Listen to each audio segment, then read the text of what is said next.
Hello, my name is Anthony Mills. I'm the Executive Director of GINI, Global Innovation Institute. Recently, GINI published a new book called The Other Side of Growth, An Innovator's Responsibilities in an Emerging World.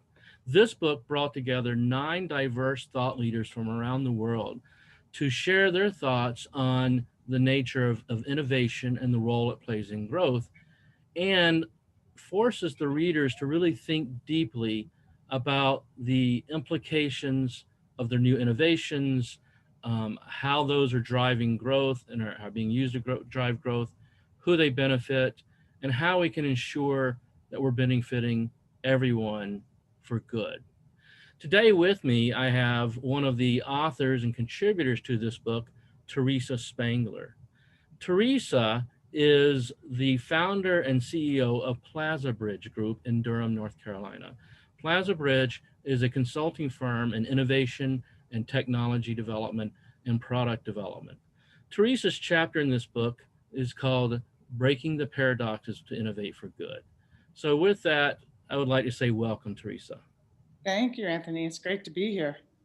It's a pleasure to have you. So, what I'd like to do today is to ask you some questions about your chapter and your contribution, and really to try to pull out some of your thoughts to share with our audience who wants to listen to this video Okay, about your chapter.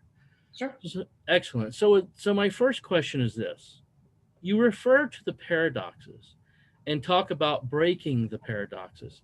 Speak to us briefly about what those paradoxes are and what it means to break them. So I think there's several. I'll talk about one or two here. But I mean, the first one, which is probably the most evident one, is that when we are developing technologies, that we often are going towards speed and profitability. And we sometimes don't consider, and if you take deep fakes and facial recognition and biometrics and certain technologies, they can be really, really good, but they could have some real adverse effects if we're not careful, if they're in the wrong hands. So I think one of the paradoxes is how do companies and the necessity for companies to take time, not push so fast and hard, but to be considering the what if this had it got in the wrong hands? What if we had an integrity issue? What if data privacy? How do we take concern of data privacy and put these in the forefront versus in pushing through the technology and then coming back and thinking about it? Does that make sense to you? Yeah, I think it does. And so, the paradox there is taking things that may have been an afterthought in the past and bringing them more to the forefront. Yes. And in essence, thinking more holistically, Yes, upfront in the absolutely. process about, the implications of our innovations.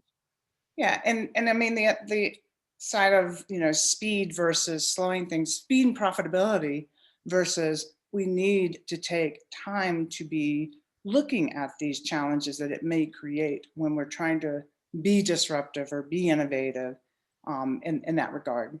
That makes sense. That lets us be more thoughtful in Mhm. the whole process about how our new innovations will impact the greatest number of people, either positively or negatively. Right, right.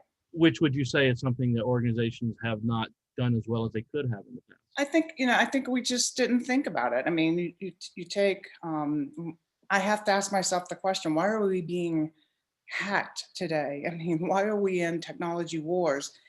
Could we have done a better job of having forethought into what happens if it gets into the wrong hands? What happens if it gets out of control? And data privacy things. If we had put these in the forefront when we first developed these technologies, I believe we wouldn't be struggling as much as we are with some of the challenges that we face today. Very good. Excellent point. Okay. So my next question is, you use the term values-based purpose. Can you Yes. tell us in your own words what that means to you? I think companies know today and individuals want purpose. I mean, we're all seeking to drive toward, is our purpose to, affect humanity or to affect the environment? Are we What is it that the good thing that we're doing? But values based is, what are the benefits that that individual or that customer or the segment of the market that you're going after and you're developing this thing for, what benefits will they derive from it? Because then you can measure purpose. If you have defined values very clearly and you've defined those benefits that they're going to get in those value terms, you'll be successful in measuring, are you achieving that? I guess one example, not to mention any names, but some socially oriented commerce places, commerce sites, for example, had a purpose and had set some values, but they didn't meet them. For example, inclusiveness was a core component of their value statement to their customers and to their internal staff, but the staff didn't see the transparency in delivering on that. So they did a good job of defining what those value, one of those value points might be, but they didn't deliver on it visually, commercially, that you couldn't see it in their marketing, and their employees did not see transparency or action being taken on that value. So it's a double-edged sword. You have to deliver on it. You Yeah. want to deliver on it, right? That's the way you engage your customers. So, But so when I'm, oh, go ahead. well, I was just going to say, defining those benefits clearly and making them measurable and then reporting on them, very important. That's exactly what I was going to ask you is it sounds like we need to be very intentional and explicit about defining the values and making them measurable and actionable and be transparent about them. Yes, yes, Absolutely. Well, that's great. And I do believe that values-based purpose is really at the heart of a lot of what we're talking about in this book about the other side of growth. I do. I agree very much so. I also believe that, and you're going to, I think, maybe talk to this, but we're seeing that in some of um, the United Nations and ESG and sustainability initiatives, that especially in the millennial market, younger employees, younger investors, not my generation is interested, but they're making decisions on that. We in our generation are learning these are important factors, and we're also making those decisions. But I think our young professionals are saying this is critical. I don't want to work for a company that's not doing good.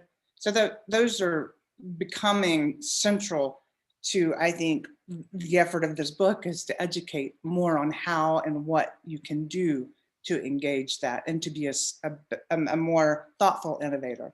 Absolutely, Teresa. And I think you're right. And I think it began with the millennial generation and has continued on in the Gen Z generation Yes. where people tend to be much more purpose focused, and purpose is a larger element of what we're pursuing in a career, an organization, not just, a paycheck and delivering new products, but going beyond that and really seeking out a purpose. Right. And you did mention the United Nations. So back in 2015, the UN developed what we now know as the current Sustainable Development Goals, or SDGs. Right. And you in the book you talk about how those are sort of a stepping stone toward breaking the so-called fast profit addiction. You want Mhm. to elaborate that on that a little bit more? How do the SDGs really fit into this and prompt us to break that fast profit addiction?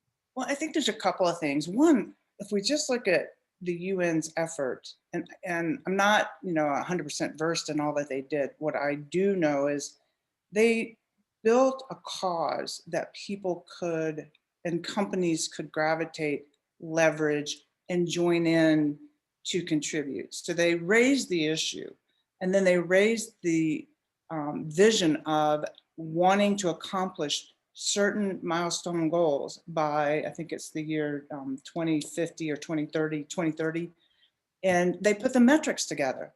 And so in that case, organizations are able to leverage their research, leverage the metrics, leverage the different categories of where we're trying to conserve and to save the environment, that we're socially being responsible, that our governance is being transparent. They put these metrics in place and built a cohesive framework that anyone can gravitate. And I'm not saying it's easy, I'm just saying they put the framework in place so we have the components to go leverage. And that is putting purpose, with values-driven benefits, but making it such that we are doing good for our environment, we're doing good for humanity, and you will find how you measure your profits in that triple bottom line per se. So people profits and your measurements are all impacted on that. Yeah, and I would agree. I mean, I think you're 100% right. What the SDGs have done, they've given a very clear framework, and Yeah. I think that framework has given voice to this passion for purpose Yes. we now have, and I think it's raised the level of visibility Agreed. that industry has on pursuing a passion beyond just fast profit, but pursuing, like you said, people, profit, and planet, and going for all three of those, and that is really bringing a lot of visibility into helping us think more holistically. Right. So I give the UN and the Sustainable Development Goals a lot of credit for really bringing that, and I think that probably too was one of the big impetus. You can comment on this if you want, but in 2019, Business Roundtable came out and said that the purpose of a business isn't simply to make profit for shareholders, but it is to benefit all of the stakeholders, what we call Yeah. stakeholder capitalism. Yes. Yes. And I think, could, do I wish we had done this many years sooner? I do, but at least we are doing it. And I am seeing many companies start to really put, not just the Fortune 10, but major, smaller companies that just recently went public. They are putting ESG measures in place and starting to stick stakes in the ground and starting to share information with shareholders and being very data centric to measure where they are versus where they're going to be and how they get there. And so I think that's I think it's a really strong and evidence based way to say that profitability alone is not good for a company. It's not good for humanity necessarily if we aren't thinking about these things. You're right, and I believe you're 100% right. I believe that, again, with younger workers in particular, they are not willing to work at organizations that are driven by purely profit. They want to work at organizations that have this more holistic view of purpose. Right. And I think employers anymore have no choice if they want to have a world-class workforce and Yes. engage, the most talented people. They have no choice but to embrace this. And you alluded to some of the ESG programs in industry now, and I think ESG is a manifestation of that. Would you agree? I mean, what's your experience with the ESG programs? Yes, I mean, I think it is. I mean, it's, the millennials and younger generations see what's happening in our planet. It's also, just what's happening with people and how, we need to come together. We need to be more united. We need to be more open. We need to be more diverse. And they're raising the issues and they are, the younger generation, my generation, I think we're all being much more aware of how important it is for that diversity of think and the diversity of what we're thinking about for the company's actions and their purposes to be, that it can't just be selling a product or a widget or shoes to whatever the items are, technology or consumer products, that without some responsibility in developing those, you lose the majority of interest in the consumer base this is going to be pushed through because I think there will be more challenge if you're not doing that. I don't know that we'll have companies be successful if they're not doing that. As you said, the employees, they're going to have a hard time attracting talent. And when we go help companies source talent, sometimes if they're looking for real innovation teams and trying to fill out gaps in the organization, one of the very first things that we get asked by candidates is what are they doing for good? Do they have an ESG strategy? What's their sustainability? What's the inclusion? What's the diversity? How are they dealing with these issues and things? Because I want to work for somebody that focuses on positive effects. It's an excellent point. And I think the other point you made about consumers is equally valid. There is so much more transparency into organizations Yeah, now with social media than there was 20 years ago. And organizations are being really watched under a much closer microscope than they were and are being held accountable to a much higher standard. absolutely. And Absolutely. I think that's going to continue. And there's going to be, I believe, though, we'll see more technologies, more AI driven things that are going to help us net out those that are bad actors or not acting responsibly, and those that are doing good. So Right. I think, technology may help us there. And I think, my sense is that pursuing good in business is an important ingredient for long-term resilience because I think 20 or 30 years from now, organizations that are focused purely on profit and that alone won't be around. I agree. To I be agree. sustainable, And it feels a little sad that we even have to say that, it does. honestly. Yes. But I think, when you've got high growth, those I think there's a complacency to those things that become um, less profit driven, where you really have to focus and be intentional on doing good things. We get lost sometimes. And so hopefully in this case, we won't get lost because there's metrics and there's measures and there's responsibilities that are put in place, and a responsibility to be transparent in the reporting of those things. So I think those are good actions that are going to help us stay on that track. Very good. Excellent. Well, those are excellent points. So I wanted to ask you one final question Mhm. before we end our time together. You talk about in your chapter harvesting the human imagination. So talk to us more about harvesting the human imagination and the role that doing so really plays in where we're trying to achieve here. You know, I had an opportunity to talk to the writer and director of the documentary "Say It Can't Be Done," and he brought this up to me. I mean, I think it's he brought up the point that organizations today need more human imagination, more imagination teams, and it really resonated with me. And in in reality, we have a lot of things going on in innovation inside companies today. And we are thinking about new products. The point is, we're not thinking a lot of times big enough. We can't all be Elon Musk, but certainly he is an Imagineer beyond, and many in that quadrant are.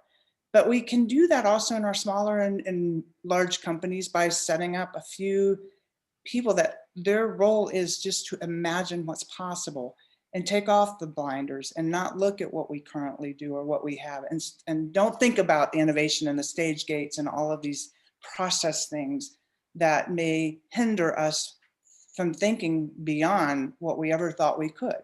And so that harvesting the human imagination is developing the seeds for imagination with the people in the organization that you feel you could appoint to be that, and bring them together and let them go play, let them go discover, let them go imagine what's possible beyond what their company originally or ever thought they could be. Might find something completely different that would be incredibly good and profitable in the long run.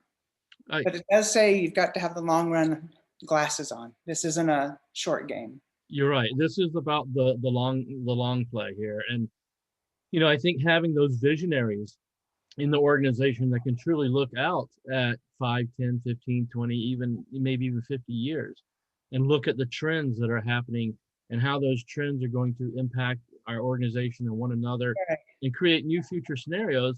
And then think about what the possible future scenarios are and how, there could be positive or negative scenarios, but how can we shape the future to be the positive scenario and make the future what we want it to be? We need those Absolutely. visionaries. Absolutely. I mean, in the challenge, I did a number of invention projects where you're coming up with completely new ideas that don't exist. And when you take the food issue that we have to feed 9 billion people in the planet at some point in time, and we're way behind on how we're going to do that. You think about, there's a project that put out in the most rural parts of the world, which food is desperately needed. The request was to design a system that would dispense a healthy, nutritious food in 3 seconds at a kiosk Mhm. or some device, but you could get it anywhere, wherever you were in this rural region. And so it's kind of, if you develop challenges like that, and you issue the challenge of where the most challenging things in the company, in your company, or in your customer base, or in the world, and just build relatable, and again, take the blinders off. What could you create? And in 3 teams, we created some really pretty incredible ideas. And when you stop to think, I don't know if it's going to work or not, and then you start to decide, oh wow, wait a minute, this could work. It's that kind of thing, and you just turn off all the naysayers and this will never work kind of feedback that you get, and you just go, you imagine.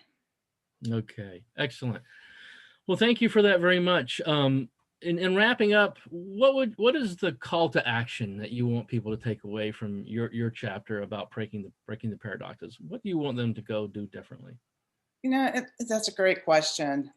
I I think the first thing is to really instill in everyone in the company that yes, profitability is important, but not for the sacrifice of thinking through what this technology or this product might do if it was in the wrong hands, or just not considering every safety consideration you possibly could. That really means you've got to break out scenarios and do thinking through the what ifs, the what ifs, the what ifs. So I think that's the first thing that, and I don't believe profitability will suffer that much, but it may take a little more time. I think the second thing is to look at the frameworks. If you look at ESG and the SDG for framework and how they've created a vision, set the goals and the metrics. What could you do with a similar framework in your own organization, thinking bigger and having that visionary thing? What might that do to encourage new thinking inside the company? And certainly, I think employing ESG in the company would be important in that regard as well. But they're two different things in my mind. And then I think the third thing is get your one human imagineering individual, or get a small 2 or 3 person team to imagine, and just let them come to the table every now and then with ideas that were so far fetched, but don't give them negative feedback. Just go yes and, not yes but yes and continue to challenge that thinking to bigger. I think those would be my 3 big things. Or Excellent. Thank 4. you. Thank you so much, Teresa. That was You're welcome. excellent, excellent input. And we very much appreciate your contribution to this book. For our listeners, I would encourage you to go find the book and purchase a copy for yourself. You can find it on Amazon, or you can also find it on the GINI website if you look under the Innovation Library. Thank you very much and have a great day. Thank you.